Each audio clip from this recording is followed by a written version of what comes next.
Inilah kisah cinta seorang lelaki penyembah berhala dengan putri kesayangan Nabi Muhammad.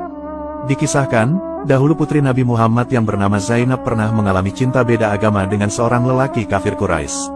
Lika-liku perjalanan cinta mereka berdua ini lantas membuat Nabi Muhammad terkagum. Zainab adalah putri tertua dari Nabi Muhammad dan Siti Khadijah. Saat Zainab memasuki usia yang layak untuk menikah, ia dilamar oleh Hala binti Huwailid, yaitu bibi dari ibundanya, untuk dijodohkan dengan anaknya yang bernama Abul As bin Robi. Pinangan itu lantas diterima dan Zainab pun menikah dengan Abul As. Dari pernikahan tersebut, Zainab lantas dikaruniai dua anak, yaitu Ali dan Umamah. Pernikahan Zainab ini terjadi sebelum Nabi Muhammad diangkat menjadi Rasul. Ketika Rasulullah menerima wahyu Islam, Zainab termasuk orang yang pertama kali mengimaninya. Sayangnya, suami Zainab tetap sulit meninggalkan agama nenek moyangnya. Hal ini lantas membuat pernikahan mereka sulit dipertahankan, di mana Zainab memilih agama Islam, sedangkan Abul As tetap pada agama nenek moyangnya, yaitu penyembah berhala. Abul As kemudian bergabung dalam tentara kaum Quraisy yang memerangi Nabi Muhammad dan kaum muslimin. Namun dalam perang Badar, Abul As tertangkap dan menjadi tawanan umat Islam.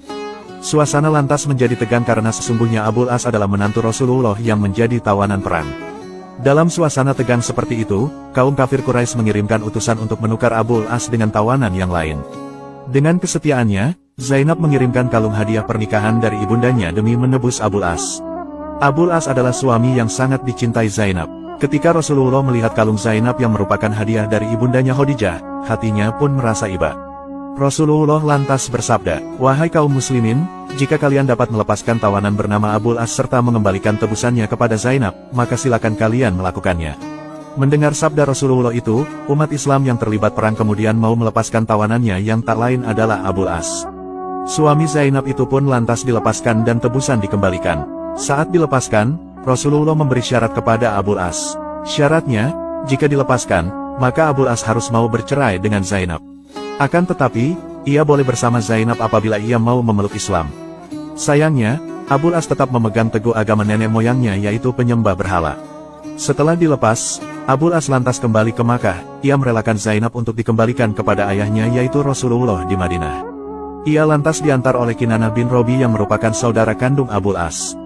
Di tengah perjalanan, mereka dihadang oleh kaum kafir Quraisy yang dipimpin oleh Hubar bin Aswad dan Nafi ibnu Abdul Qais.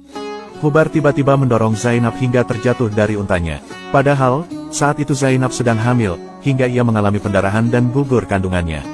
Zainab kemudian resmi berpisah dari suaminya. Abul As sendiri tinggal di Makkah, sedangkan Zainab tinggal di Madinah. Keduanya sangat bersedih atas perpisahan yang terjadi. Kemudian, 6 tahun lamanya Zainab lantas hidup bersama Rasulullah di Madinah. Selama itu pula, tak henti ia berdoa agar Allah berkenan melapangkan hati suaminya untuk menerima Islam. Sampai suatu saat tepatnya pada bulan Jumadil Ula tahun 6 Hijriah, Abul As keluar untuk berdagang ke negeri Syam. Ketika hendak kembali pulang, di tengah perjalanan ia bertemu dengan pasukan Rasulullah. Mereka meminta semua harta yang dibawa dan ia pun kemudian menyerahkannya.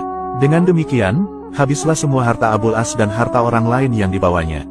Abul As lantas tidak dapat mengembalikan amanat yang diserahkan kepadanya. Semua harta telah habis, sementara orang-orang yang menitipkan dagangan menunggu kepulangannya. Dalam keadaan bersedih, ia teringat pada Zainab yang sangat mencintai dan setia pada dirinya. Abul As lantas masuk Madinah secara sembunyi-sembunyi pada waktu malam.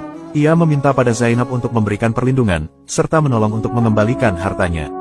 Zainab kemudian memberikan perlindungan pada mantan suaminya itu. Ketika datang waktu subuh, umat Islam pergi ke masjid. Rasulullah memandangkan takbir dan umat Islam pun bertakbir pula bersama beliau. Tiba-tiba, dari balik dinding terdengar suara Zainab yang berkata, "Wahai kaum muslimin, sesungguhnya aku telah melindungi Abul As. Ia sekarang berada dalam perlindungan dan pengamananku." Seusai sholat, Rasulullah langsung menghadap para jamaah dan bersabda, "Wahai kaum muslimin, adakah kalian mendengar suara sebagaimana yang aku dengar? Sesungguhnya Zainab adalah orang yang paling pantas memberikan perlindungan kepadanya." Kemudian Rasulullah menemui Zainab lalu berpesan, "Wahai putriku, hormatilah kedudukan Abul As. Sebab tidak ada jalan baginya untuk lepas begitu saja, serta dirimu sama sekali tidak halal baginya selama ia masih musyrik."